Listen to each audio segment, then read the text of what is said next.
So hey guys, welcome back to जीटेक Poly. और आज के इस वीडियो में बात करने वाले हैं टाइप्स ऑफ एरे के बारे में। इससे पहले वाले लेक्चर्स में हमने एरे का बेसिक कॉन्सेप्ट समझ लिया था कि किस तरह से एरे बनाए जाते हैं, किस तरह से इनका मेमोरी रिप्रेजेंटेशन होता है। ये सारे टॉपिक हमने पढ़ लिया था इससे पहले वाले लेक्चर्स में। अगर आप लोगों ने वो वाला वीडियो नहीं देखा है तो पहले आप उस वीडियो को जरूर देख लें, फिर बाद में अगर ये वाला लेक्चर्स देखेंगे तो बेहतर आप एक्सेस कर पाएंगे, बेहतर समझ। चलिए देख लेते हैं हमारे एरे कितने टाइप्स के होते हैं। जो हमारे एरे होते हैं वो मेनली तीन टाइप के होते हैं। कौन कौन से? पहला है वन डायमेंशनल एरे, दूसरा है टू डायमेंशनल एरे और तीसरा होता है हमारा थ्री डायमेंशनल एरे। कहीं कहीं पे आपको बुक में देखने के लिए मिल जाएगा कि वन डायमेंशनल एरे के बाद तुरंत मल्टी डायमेंशनल एरे भी लिखा होता है, या फिर टू डायमेंशनल लिखने के बाद तुरंत मल्टी डायमेंशनल एरे लिखा होता है। लेकिन ये डिपेंड करता है कि कितने सब स्क्रिप्ट हमारे जब भी हम एरे क्रिएट करेंगे उसमें लगे हुए हैं। ये आपको ध्यान में रखना है। अगर वन डायमेंशनल एरे है तो इसमें आपको देखना है कि कितने सब स्क्रिप्ट लगे हैं। वन डायमेंशनल एरे की कंडीशन है हमारे कि वह एरे जिसमें सिर्फ एक सब स्क्रिप्ट होता है उसे वन डायमेंशनल एरे बोलते हैं। अब ये सब स्क्रिप्ट का मतलब क्या है? यहाँ पे आप लोग देख पा रहे होंगे एक बॉक्स में कुछ एलिमेंट रखा हुआ है। एक ये जो बॉक्स बना है इसे ही बोलते हैं, हम क्या बोलते हैं? सब स्क्रिप्ट। अगर यहाँ पे एक बॉक्स बना हुआ है तो ये वन डायमेंशनल एरे है। अगर यहीं पे टू बॉक्स बने हुए हैं, दो बॉक्स बने हुए हैं तो कितने हैं? टू डायमेंशनल एरे हो गया। अगर यहीं पे तीन बॉक्स बने हुए हैं थ्री डायमेंशनल एरे बन गया। अगर तीन से अधिक है हमारे और भी बहुत ज्यादा है तो उसे बोल देते हैं मल्टी डायमेंशनल। तो अगर हम बात करें कि कितने टाइप के हमारे एरे होते हैं, वो मेनली तीन टाइप के होते हैं। One dimensional array, two dimensional array और तीसरा होता है हमारा थ्री डायमेंशनल। अगर हमारे वन डायमेंशनल एरे की कंडीशन क्या है? इसमें केवल एक ही सब स्क्रिप्ट का यूज किया जाएगा। ठीक है, हमने वन डायमेंशनल एरे के बारे में इससे पहले वाले लेक्चर्स में बहुत अच्छे डिटेल में जानकारी प्राप्त कर ली है, तो वहां से आप लोग इसके बारे में देख सकते हैं। हम इसके बारे में इस वीडियो में ज़्यादा बात नहीं करने वाले हैं। हम यहाँ पे टू डायमेंशनल एरे को बहुत अच्छे से कवर करने वाले हैं। लेकिन इसका फिलहाल एक टॉपिक हम थोड़ा सा देख लेते हैं कि किस तरह से मेमोरी के अंदर रिप्रेजेंट होता था। आप लोगों ने पहले भी देखा था कि जो हमारा एरे होता है कुछ इस तरह से मेमोरी के अंदर रिप्रेजेंटेशन होता है और यहाँ पे कुछ एलिमेंट रखे जाते हैं। क्या रखे जाते हैं? एलिमेंट रखे जाते हैं। ये जिन्हें बोलते हैं एरे एलिमेंट्स। और यहाँ पे कुछ इसकी इंडेक्सिंग की जाती है। यहाँ पे वन से इसकी इंडेक्सिंग स्टार्ट है, लेकिन इसकी इंडेक्सिंग बहुत जगह आप लोग देखेंगे जीरो से स्टार्ट रहती है। कहाँ से? जीरो से। इसमें कोई कंफ्यूजन नहीं होना है, वन से स्टार्ट हो, जीरो से स्टार्ट हो, किससे भी स्टार्ट हो। लेकिन बेसिक आपको बहुत सारे बुक में जीरो से ही देखने के लिए मिल जाएगा। इससे बोलते हैं इंडेक्स नंबर। इसे हम पूरा कवर कर लिए थे इससे पहले वाले लेक्चर्स में। हम बात करने वाले हैं टू डायमेंशनल एरे की। जो हमारे टू डायमेंशनल एरे होता है उसमें दो सब स्क्रिप्ट होती है। कितनी सब स्क्रिप्ट? दो सब स्क्रिप्ट। किस तरह से? कुछ इस तरह से। ये यहाँ पे आप लोग देख सकते हैं, ये बनी हुई है। पहले पे क्या है हमारा? ये एलिमेंट रखा हुआ है। दूसरे पे क्या रखा है? ये एलिमेंट रखा गया। अब जो हमारा पहला सब स्क्रिप्ट होता है इसे बोलते हैं रो। क्या बोलते हैं? रो बोलते हैं। दूसरा जो होता है उसे क्या बोलते हैं? कॉलम बोलते हैं। तो इसे हम कह सकते हैं एक तरह से कि इसके अंतर्गत जो भी एलिमेंट स्टोर हो रहे हैं वो दो row and four column, two row and four column के फॉर्म में स्टोर हो रहे हैं। इस तरह से इसमें दो रो बनेंगी इस तरह से, और कितने कॉलम बन जाएंगे? फोर कॉलम बन जाएंगे।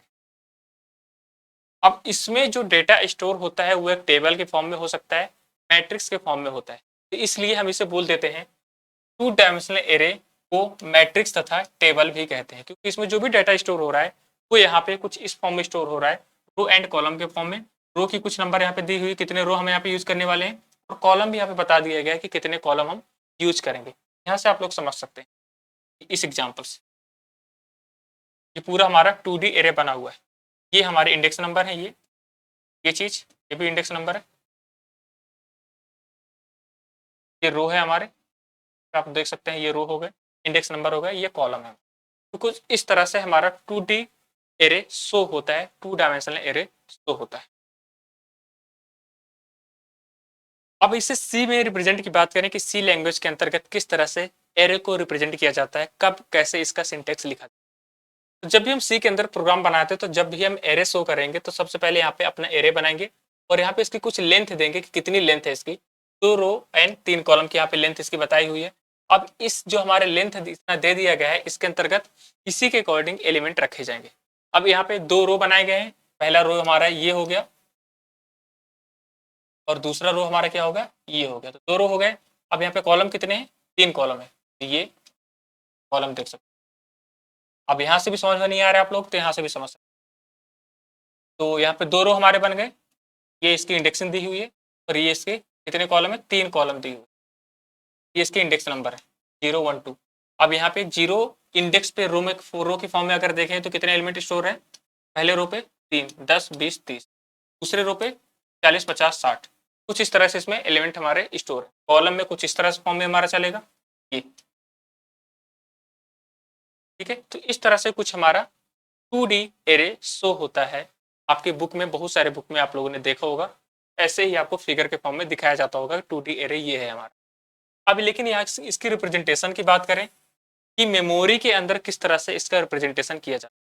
यहाँ पे शो जो होता है आपको 2D के फॉर्म में शो होता है, लेकिन अगर रियल में मेमोरी की बात करें कि कंप्यूटर मेमोरी में किस तरह से ये शो होता है, किस तरह से इसके एलिमेंट रिप्रेजेंट किए जाते हैं, तो वहाँ पे हमेशा 1D फॉर्म में, 1 डायमेंशनल एरे के फॉर्म में ही एरे आपके एलिमेंट आपके रिप्रेजेंट किए जाएंगे। तो इसमें बताया गया है कि मेमोरी रिप्रेजेंटेशन किस तरह से होगा।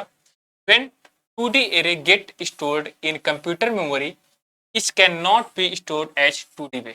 जब भी हम कंप्यूटर मेमोरी पे ये एरे के एलिमेंट स्टोर किए जाएंगे, कभी भी 2D वे पे स्टोर नहीं होंगे। तो फिर किस फॉर्म में होंगे, इट स्टोर्ड ओनली 1 डायमेंशनल। तो जब भी इसमें एलिमेंट स्टोर होंगे हमारे 1D फॉर्म में ही स्टोर होंगे, ये आपको ध्यान में रखना है। लेकिन 1D फॉर्म में भी किस किस फॉर्म में हो सकते हैं, 2 फॉर्म में हो सकते हैं, रो मेजर रिप्रेजेंटेशन और दूसरा होता है हमारा कॉलम मेजर रिप्रेजेंटेशन। इस तरह से यहाँ पे एग्जांपल से आप लोग समझ सकते हैं। मान लो ये आपको कुछ एरे हमारा 2D डायमेंशनल 2 डायमेंशनल एरे दिखाया जा रहा है कि इसमें 2 रो हैं और कितने कॉलम है, 3 कॉलम है। अब इसी चीज को हमें अगर मेमोरी के अंदर रिप्रेजेंट करना है तो हमें 2 फॉर्म में रिप्रेजेंट करना होगा, रो मेजर रिप्रेजेंटेशन और column major representation. Row major representation में किस तरह से इसमें एलिमेंट स्टोर होंगे, पहले वाले 0 इंडेक्स पे हमारे रो कितने एलिमेंट आ रहे हैं, 3 10 20 30। तो यहाँ पे कितने एलिमेंट हमारे पहले स्टोर हो जाएंगे, 10 20 एंड 30। ये देखिए 10 20 एंड, ये हमारा पहला रो यहाँ तक कंप्लीट हो गया। अब दूसरा रो यहाँ से स्टार्ट होगा, तो दूसरे रो पे क्या हमारे 40 50 60, 40 50 एंड, अब यहाँ से यहाँ तक हमारा पहला रो कंप्लीट हुआ था, तो इसके इंडेक्स कितना होगा हमारा 0 इंडेक्स। और यहाँ से यहाँ तक हमारा दूसरा रो स्टार्ट हुआ था, इंडेक्स क्या हो जाएगा 1 इंडेक्स, अगर हम 0 से इसके इंडेक्सिंग करते हैं तो। अब इसी को अगर कॉलम मेजर रिप्रेजेंट करेंगे, कॉलम के फॉर्म में रिप्रेजेंट करेंगे, कॉलम हमारे कुछ इस तरह से शो हो रहे हैं 10 40 20 50 एंड 30 60। तो इस तरह से कुछ रिप्रेजेंट करने के लिए आपको फिर से ये बॉक्स पूरा पूरा बनाना होगा और इसे यहाँ पे कॉलम के फॉर्म में डेटा स्टोर करना होगा। तो पहले कॉलम में कौन कौन से आ रहे हैं हमारे डेटा, 10 एंड 40। तो यहाँ पे 10 एंड 40 आ गया। फिर दूसरे में क्या आ रहा है 20 एंड 50, 20 एंड 50। तीसरे में क्या आ रहा है 30 एंड 60। अब इसके इंडेक्स की बात करें तो इंडेक्स हमारे क्या 0 इंडेक्स पे ये आ रहे हैं, 1 इंडेक्स पे ये और 2 इंडेक्स पे ये आ रहा है। तो 0 इंडेक्स पे हमारे क्या आ रहा है ये चीज, 1 इंडेक्स पे ये आ रहा है हमारा और 2 इंडेक्स पे ये चीज आ रहा है। तो आप लोगों ने देख लिया कि मेमोरी के अंदर किस तरह से इसमें एलिमेंट को स्टोर किया जाता है। लेकिन हमारा जो शो होता है 2 डायमेंशनल एरे कुछ इस फॉर्म में शो होता है। अगर मेमोरी के अंदर रिप्रेजेंट करने की बात की जाए, कुछ 2 फॉर्म में हमारा मेमोरी के अंदर रिप्रेजेंट होगा, पहले रो मेजर रिप्रेजेंटेशन, दूसरा होता है कॉलम मेजर रिप्रेजेंटेशन। इस तरह से आप लोगों को ध्यान में रखना है कि किस तरह से मेमोरी के अंदर हमारा डेटा रिप्रेजेंट होता है 2D एरे के अंतर्गत। अब यहाँ पे आप लोगों को एक क्वेश्चन दिया जा रहा है कि ये क्वेश्चन है, उसमें रो एंड कॉलम को फाइंड करके बताना है। यहाँ पे कुछ आपका 2D एरे दिया गया है और क्वेश्चन जो हमारा है कुछ इस तरह से दिया गया है, 2 नंबर दिए हुए हैं ये और ये, ठीक है। अब इसमें जो पहला नंबर है इसे बोलते हैं रो और दूसरे क्या बोलते हैं कॉलम बोलते हैं, क्या बोलते हैं कॉलम बोलते हैं। अब यहाँ पे पूछा गया कि फाइंड रो एंड कॉलम, इसमें कितने रो हैं और कितने कॉलम है, इसे फाइंड करना है।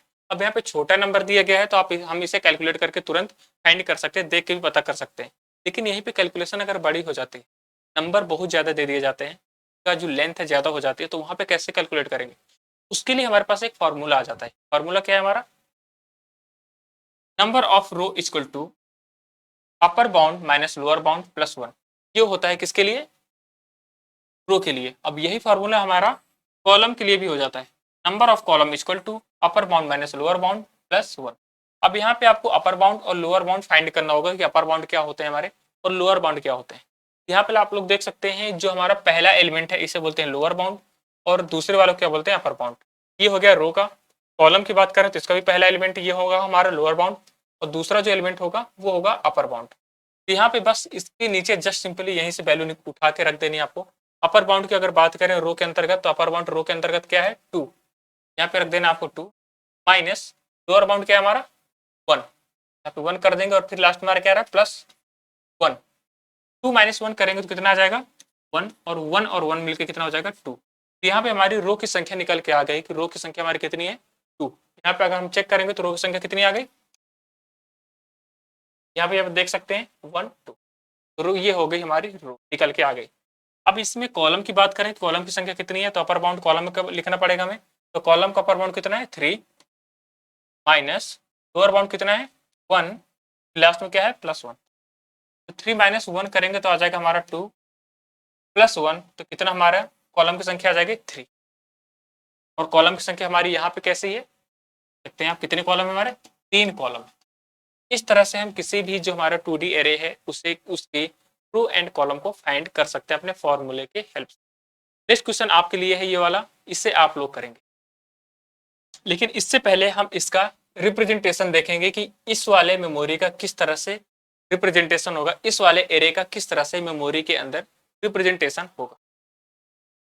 तो इसका भी रिप्रेजेंटेशन हमारा 2 फॉर्म में ही होगा, रो मेजर रिप्रेजेंटेशन और दूसरा है कॉलम मेजर रिप्रेजेंटेशन। तो रो मेजर रिप्रेजेंटेशन की अगर बात करें तो क्या होगा, पहला रो हमारा ये हो गया और दूसरा रो क्या है हमारा ये। अब इसी को मेमोरी के अंदर रिप्रेजेंट कर देते हैं। हम पहले अपने मेमोरी का एक ब्लॉक बना लेते हैं ये, और पहले पे क्या है 10 20 एंड 30, ये हमारे पहले ब्लॉक में आ गए। फिर इसके बाद क्या है 40 50 एंड 60, ये एक लीनियर फॉर्म में हमारा डेटा स्टोर हो गया मेमोरी के अंदर। अब इसमें पहले की बात करें तो ये क्या है, इसके इंडेक्सिंग नंबर 1 है, और दूसरे की इंडेक्सिंग नंबर क्या है हमारी, तो यहाँ पे ये जो हमारा डाटा कुछ इस फॉर्म में था 2D फॉर्म में, अब ये क्या है 1D फॉर्म में हमारे मेमोरी के अंदर स्टोर हो गया। अगर यहीं पे कॉलम की अगर बात करें तो कॉलम के लिए भी ब्लॉक बना लेते हैं पूरा पूरा हम कॉलम मेजर रिप्रेजेंटेशन के लिए। कॉलम हमारे क्या है, 0 इंडेक्स पे कॉलम हमारा 10 40 हो गया, 1 इंडेक्स पे 20 50 हो गया, और 2 इंडेक्स पे हमारा क्या हो गया 30 60 हो गया। तो यहीं पे वैसे ही क्रम से रख देंगे, तो 0 इंडेक्स पे हमारे क्या आ रहे हैं 10 एंड 40, 1 इंडेक्स पे 20 एंड 50, 2 इंडेक्स पे 30 एंड 60। इस तरह से हमारा कॉलम मेजर रिप्रेजेंटेशन है। अगर यहीं पे इसके इंडेक्सिंग की बात करें तो इंडेक्स नंबर हमारा क्या है, यहाँ से यहाँ तक 0 इंडेक्स, फिर यहाँ से यहाँ तक 1 इंडेक्स, यहाँ से यहाँ तक, ये है हमारा रो मेजर रिप्रेजेंटेशन और कॉलम मेजर रिप्रेजेंटेशन मेमोरी के अंदर। ठीक है, अब जिसके बाद वाला क्वेश्चन है इसे आप करने ही वाले हैं, तो चलिए देख लेते हैं कि आप लोग कौन सा क्वेश्चन करेंगे। ये क्वेश्चन आप लोगों के लिए एकदम 2 5 2 से लेके 5 तक और 7 से लेके 12 तक ये नंबर कुछ दिए गए हैं, और यहाँ पे आपको रो एंड कॉलम फाइंड करके बताना है। इसका जो भी आंसर आएगा आप कमेंट सेक्शन में लिख के बताएंगे कि इसके कितने रो हैं और कितने कॉलम। एकदम सिंपल है। सबसे पहले इसका अपर बाउंड और लोअर बाउंड आपको फाइंड कर लेना है रो का एंड कॉलम का, उसके बाद इस फॉर्मूले में आपको रख देना है। तो यहाँ से आपकी रो की संख्या और कॉलम की संख्या निकल के आ जाएगी। अगर किसी कारण बस ये क्वेश्चन नहीं हो पाता है, ये हो ही जाएगा, नहीं होता है तो नेक्स्ट वीडियो में इसका कैलकुलेशन कर दिया जाएगा। और आई होप आपको ये 2 डायमेंशनल एरे है बहुत अच्छे समझ में आया होगा।